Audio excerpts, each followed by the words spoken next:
Today we are moving towards calculation based on physical demands of the work. So when the work is demanding your physical capabilities, the certain parameters which are very important in direct observations are heart rate and VO2, oxygen inhaling, exhaling, or oxygen intake, voluntary oxygen inhaling. So these two factors are very important when we calculate the demand of the work.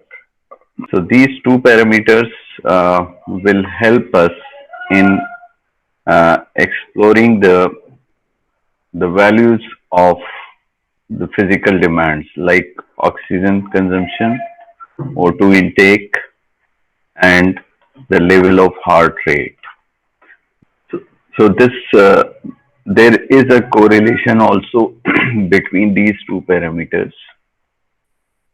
That correlation sometimes helps us to find out what is the level of expected VO2 with respect to the heart rate, or what is the level of heart rate it could be expected with respect to the VO2 intake. So either way we can correlate based on linear regression analysis, which is also given in your book in the chapter of physical demanding work. Now, moving further, what is demand of the work is nothing but force applied to get the work done. And work done, we simply calculate distance multiplied by force. That is our work done as per physical principles. But these principles require certain energy consumption, and that energy consumption may be calculated in kilojoules. So there are certain parameters which become important like VO2, heart rate, energy consumptions, and all these things may give you a kind of what we can say efficiency. So efficiency of the work can be work done divided by the energy consumption into percentage, what we can say. That is our efficiency we can calculate. Now, this is the basic structure. I don't know if I have discussed this. Fuel of the body is oxygen uptake or the food. What we are getting from the work parameters are intensity, duration, technique, position, rhythm, schedule, and environmental parameters are your attitude, pressure around, temperature, noise, air pollution. Psychophysical parameters, attitude, motivation, training, and adaptation makes a changes. Somatic factors like gender, age, body dimensions, etc. And then we get the physical performance. So physical performance with respect to the fuel consumed or energy consumed is your efficiency. Fatigue is an outcome when we get work done.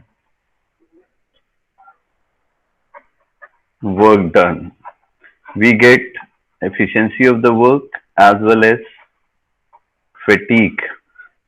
So our objective is to minimize the level of fatigue,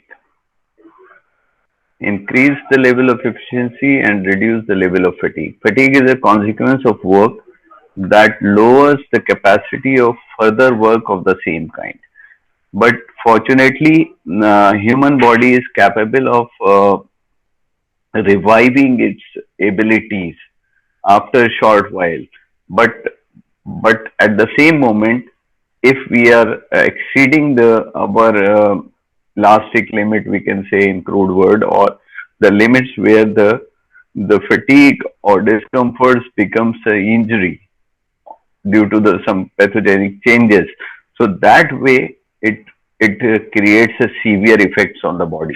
Although it has a ability to regenerate, to revive its capabilities by taking rest, by taking some extra food, etc. So, so what is fatigue? Or we can classify physical model sees the fatigue in relation to cycle of the load, applied dynamic stresses upon static stresses. This is a kind of relationship with S as a constant, depending upon the situations. This is just an imperial formula given in the book by Bridges. So this is cycles of failures, applied dynamic stress upon static failure stress. So these models are too simplistic to be applied directly to biological systems because biological systems have capacity to repair themselves when the load is removed. Conversely, the rate of loading exceeds the rate of repair, the tolerance of stress will be reduced. Fatigue is physical work in a straightforward to measure when the nature of the deficit is well understood. So, out of the understanding of fatigue, being ergonomist, we may take the help of the levels of VO2, heart rate, energy consumption, etc. We take the help of these parameters and we would be able to find out two main things. One is called as endurance time, the time to work till the exhaustion, or the rest allowances or rest required.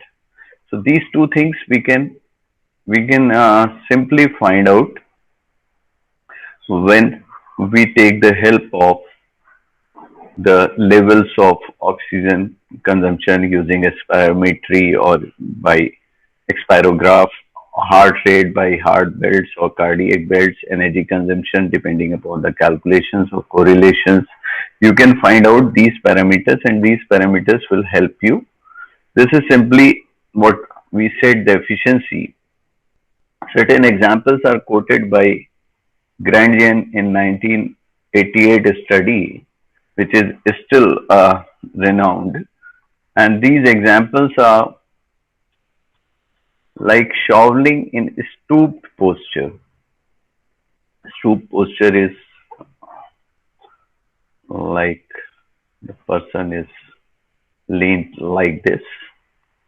Um, so in this posture, this is only 3% efficiency we see. But when the normal posture may be slightly less lean forward and the shoveling work may give you slightly more efficiency.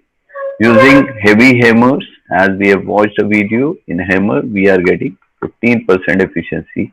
Pulling a card goes up, pushing a card goes up. Cycling, we get about 25% efficiency. Walking with no load, you can have 27% efficiency.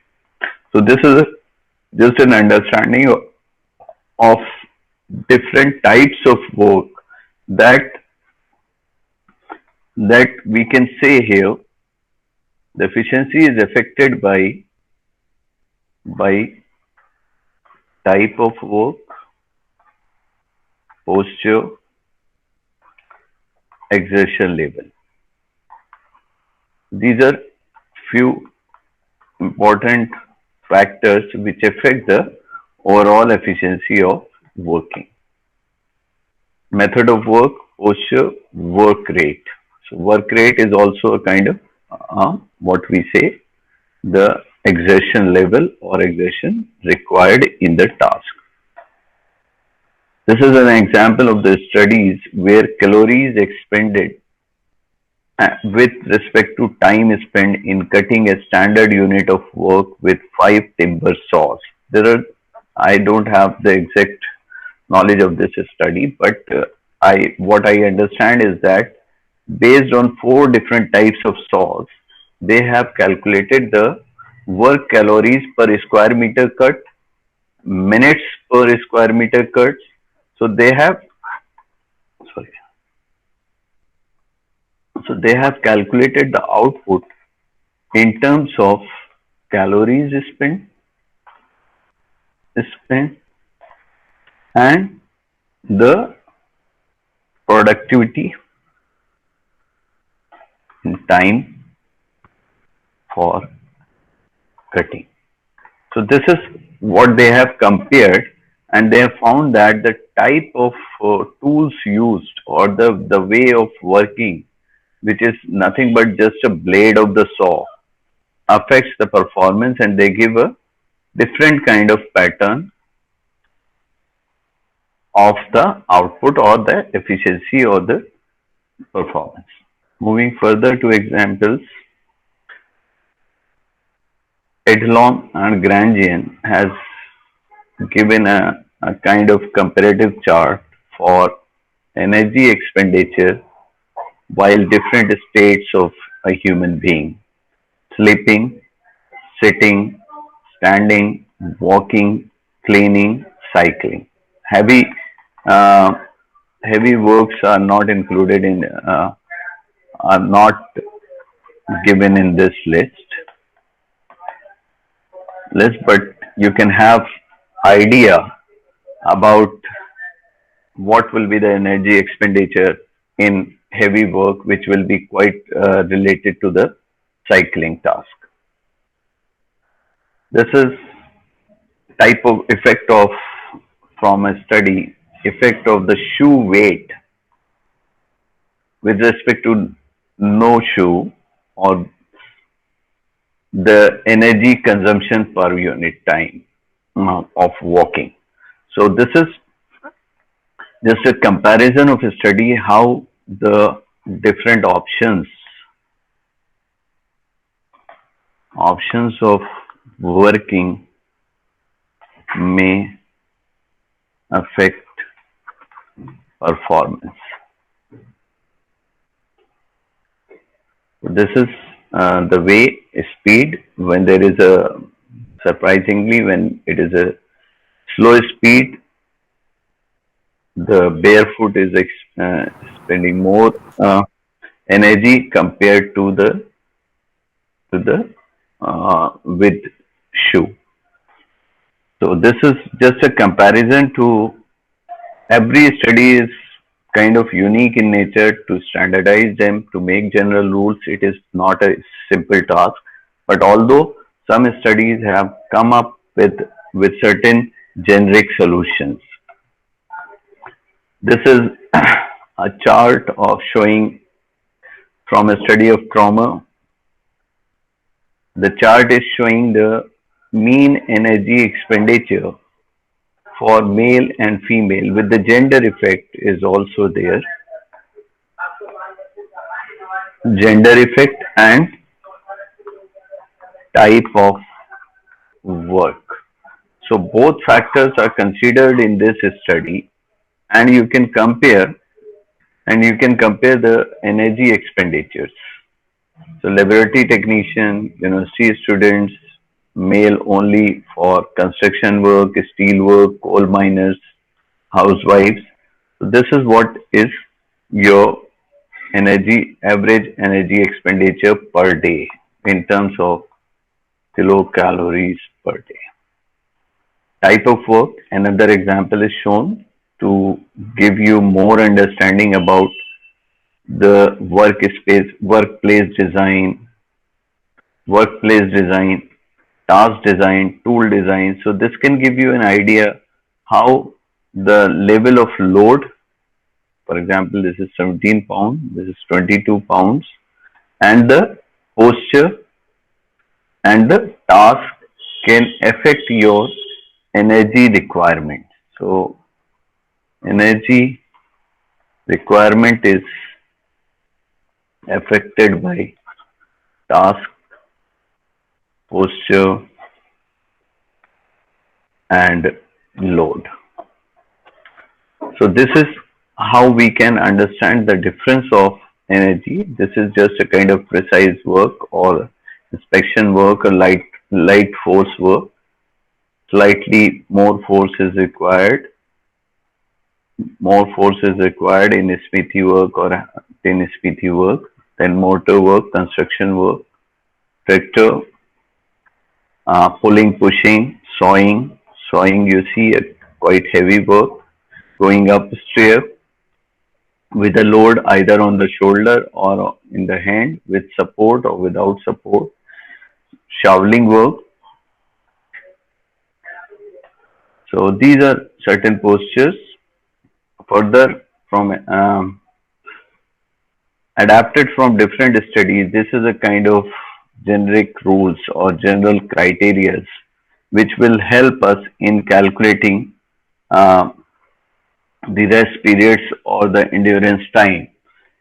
Because what we see over here is what is the level of O2 consumption for the rest, heart rate for the rest, energy expenditure per 8 hours, energy expenditure per minute. And we can see for duly heavy work means you are almost at the, this is your rest period, sorry.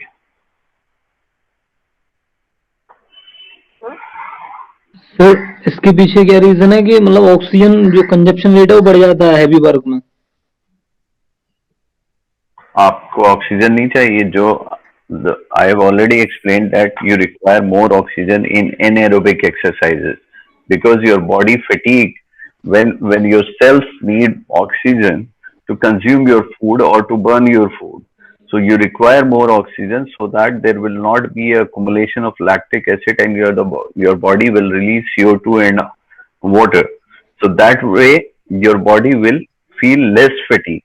But if there is scarcity of oxygen, then your ATP formation will be less, and ATP is nothing but the energy packets which you require to do the task. So that is why your energy, but to some level, depending upon your health conditions, it oxygen may be uh, available or not, or after a required level of work, when you are doing a heavy work, your oxygen, if oxygen is not sufficiently available to the body, then body gets fatigued because more energy packets are not produced at that particular point. It is exactly in relation to what I have explained about the metabolism process. So when you see the metabolism process, go back to that lecture, you'll find out how the oxygen requirement is increased with respect to the work. Okay sir, okay. So these Sir, are the, yes, please. sir, would you please raise Hello, some volume? Your voice is. Would raise your volume, please, sir. is it okay now? Hello, Yes, sir. is it better? Okay. So in this case, we are having minimum value as well as this is minimum level and this is approximately your maximum level. As I told you that in most of the calculations you require the function, your endurance time, your rest period, these are function of the requirement of task, minimum requirement and maximum capability. Okay. So in relation to all these three parameters, we try to find out either endurance times or rest period. So this is why we require the understanding of this table, and this table become very important because of the calculation point of view. So you see here 0.3 liters per minute is required at rest and more than 2.5 liters is required at a heavy work. Now, this is another way of showing the oxygen required in terms of percentage of the capability of the person or in terms of percentage um, of workers' expenditure. So the details is not clear, but although it shows you that the posture makes a difference, even though the load is same. This is also a study showing the energy expenditure with respect to different types of postures. This is heart rate. I've shown you already that at rest heart rate is about 60 beats, and then it increases depending upon the demand of the work.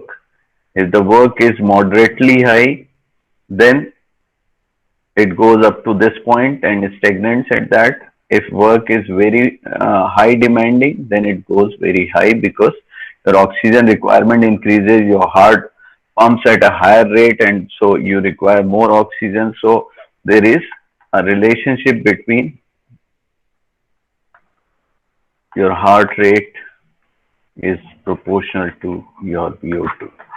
So that becomes your kind of linear relationship between these two parameters. This is an index which is called as cardiac stress index. And this cardiac stress index is heart rate during the work, heart rate at rest, and heart rate maximum. In young adults heart rate goes up to 200 hertz, but it is depending upon the health conditions of the person. So that way we can find out the level of stress on the heart, that how much we require it to function at the with respect to the minimum and maximum capacity of the heart. So this is called as cardiac stress index. Heart rate differs between individuals due to many factors within the individuals, depending upon the time of day, food intake, health conditions, can be made more useful if they are normalized for each individual. So uh, basically making dependent on function dependent on minimum and maximum is a process of normalizing your data, because it becomes a kind of relative rating. So the rating may be compared of one subject with respect to the other subject, because it is individuals heart rate at rest and individuals heart rate at maximum. So you can standardize or you can generalize the index in terms of cardiac stress index. There are some recommendations from a couple of studies. For example, Blink has recommended that energy expenditure must not go exceed 35% of the maximum aerobic power, maximum oxygen intake capacity over 8 hour period day working. Ayub and et al. Says that average energy expenditure must be less than 5 calories per minute for men and 3.35 for women for 8 hours work. Broha mean heart rate should not exceed 115 beats per minute for leg work and 99 beats per minute for arm work. This is not a sports training. That is why we have to have some recommendations for working. Here we are not increasing the capability to work, rather we are controlling the stresses developed in the workers or operators. So that's why the following of the recommendations is uh, become important for us. So these are some of the recommendations which may be important when you are designing the task or optimizing their working durations.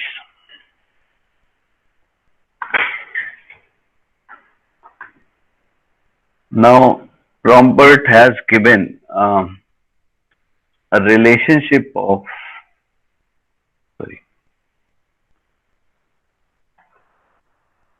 endurance time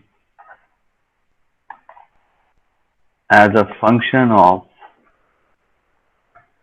percentage of capability, so percentage of maximum capability. For example, a person has a grip force, maximum grip force or maximum voluntary contraction of the grip power is about 400 newtons or 300 newtons or 500 newtons. So depending upon his or her maximum capability, uh, the work may require certain level of exertion, may 20% of the maximum, maybe 30% of the maximum.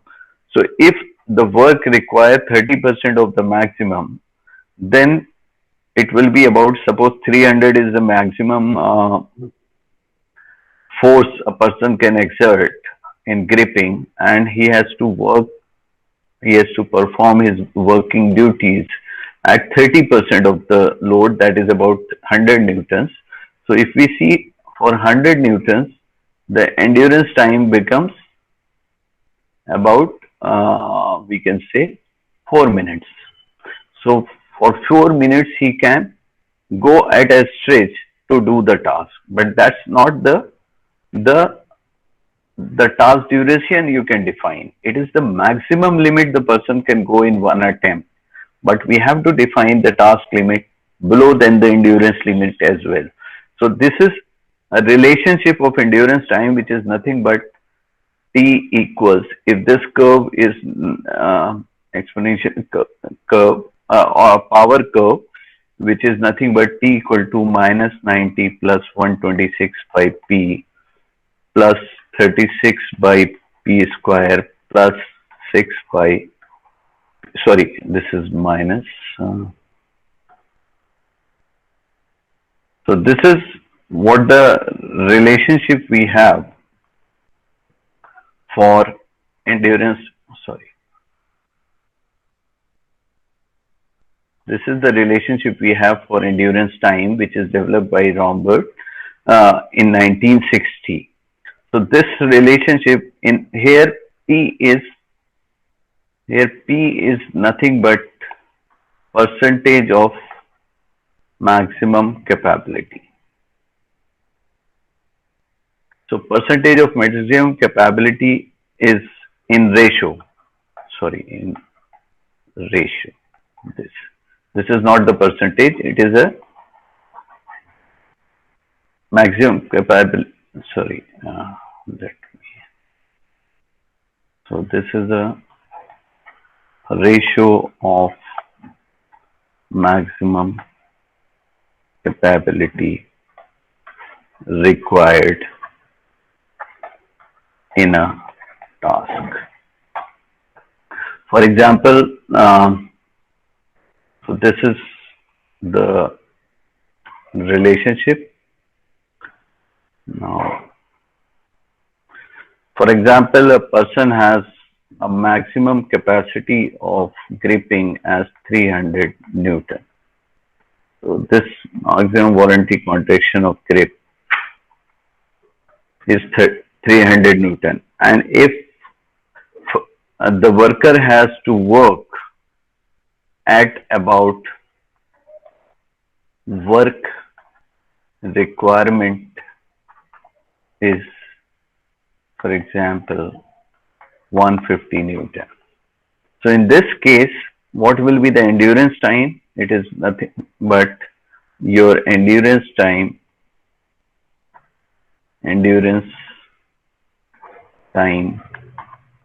as per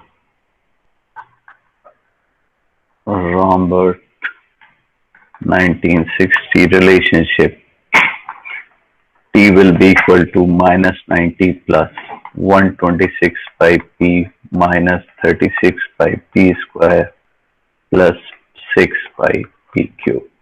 So from this relationship, if we substitute the values, we will get minus 90 plus 126 by 0.5 minus 36 by 0.5 square plus 6 by 0.5 Q. That will come approximately about what is 66 seconds. So this is your endurance time which you get. Now you can apply this procedure for different conditions. For example, we don't have an exact data of the person. This is for individual. If we know, if we don't know the individual's capability, and we know, sorry,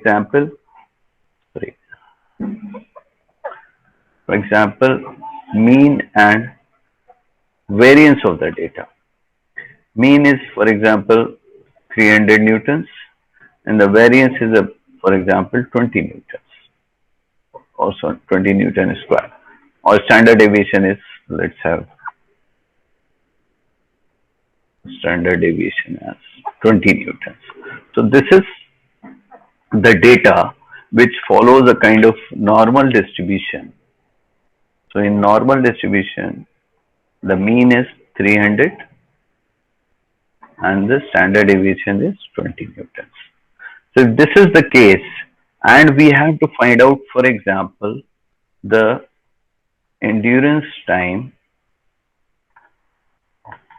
for fifth percentile person, or endurance time for 95th percentile person. So we want to know the extreme limits where the person can work. So in case of extreme limits, what we can do is for part A or part B. If suppose you are doing with part A, what will be the fifth percentile person will be over here. Let's have A, let's have B. So this is XA and XB are the values of the strength, maximum strength of the person with fifth percentile, means how many 5% persons are falling below that particular point. And in 95th percentile, it means that 95% people are falling below the XB level. So in this case, this area under the curve is 0.05, and if you see here, this was, sorry, XA, and this is XB. For XB, this area under the curve is 0.95. So first of all, we have to find out these two values so that we can calculate XA and XB. When XA and XB are known, we can calculate the endurance time for 50% for 150 Newton value. So let's see what is XA and XB. We will convert this into, we will transform. I don't know if you have learned the basic probability and statistics, where we have to transform the normal distribution into standard normal distribution, that is also called as Z distribution. So ZA is nothing but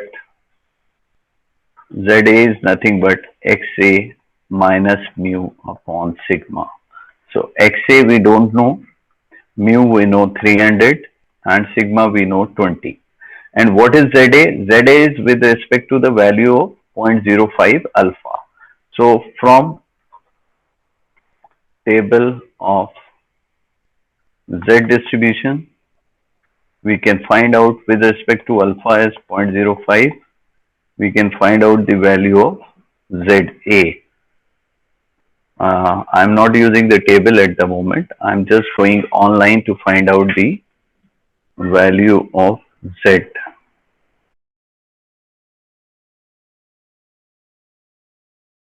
Quick Z score calculators. Although we can find out the values from the table. P value is 0.05.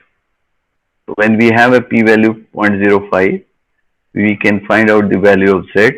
Let's see what it gives. It gives 1.644 or 1.65, I can say. So here it is, so this value is minus 1.65 and this value will become 1.65 because in both the cases this P is 0.05 because it remains 0.95 on this side, so 0.05 here. So in this case, first part, we are having ZA as minus 1.645, that is equal to XA minus 300 upon 20. So we can calculate the value of XA as 300 minus 20 into 1.645, that becomes a value about 32.9. So the total it will be 32.9 minus 300. This is 267.1 Newton. So this is the maximum capability of gripping of 5th percentile of the population. So if we have to find out the endurance time for 5th percentile people, then in this case P will be equal to, for the Rhomboid formula, P will be equal to 150 upon 267. Now it is not 0.5, 150 upon 267, and that will become 0.56. So when we apply this, endurance time T will become minus 90 plus 126 upon 0.56 minus 36 upon 0.56 square plus 6 upon 0.56 cube.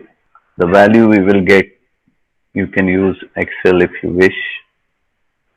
So here we can use equal to minus 90 plus 136 divided by bracket 0.56 multiplied by 0.56 minus, sorry, it is 126, not 136. Then minus 36 divided by bracket 0.5, or we can use power function, power bracket 0.56 comma 3 plus 6 divided by power within bracket 0.56 comma 3, sorry, that was 2 here, and it is only 1. All right. So if we calculate this, we are getting 54.36 seconds. So the value you get here is 54.36 seconds. So if we compare with the previous one, you had 66 seconds when you were calculating at the average value of the population. So you had 66 seconds, but if you calculate for the, if you do for the B part, for 95th percentile value on 95th percentile person, then your ZB will be equal to XB minus mu upon sigma, where ZB is 1.645, instead of minus there is a plus, then XB will be minus 300 upon 20. So this will become, XB will become about 332 point, I think, let me calculate, 20 into 1.645, so 32.9. So this will be 32.9 So in this case, your p-value for endurance time is 150 upon 332.9. That will be 150 divided by 332.9 will give you 0.45. So definitely this 0.45 will give you the endurance time more than 66 seconds, and that you can calculate minus 90 plus 126 by 0.45 plus, oh sorry, minus 36 upon 0.45 square plus 6 upon 0.45 cube. So if you calculate these terms over there, go back to Excel, and in the same formula you just replace 0.56 by 0.45.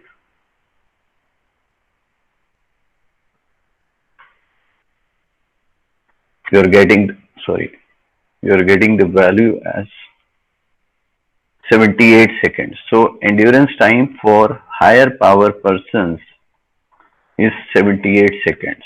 So you can see that the difference over here, how the a population having a mean 300 newtons and standard deviation 20 newtons, if this is a source characteristics in terms of gripping power, then you can estimate the endurance time for the weaker section of that particular population or the stronger section of that particular population or the average section of that particular population. So that way we are able to find out the endurance time. That is an important parameter over here.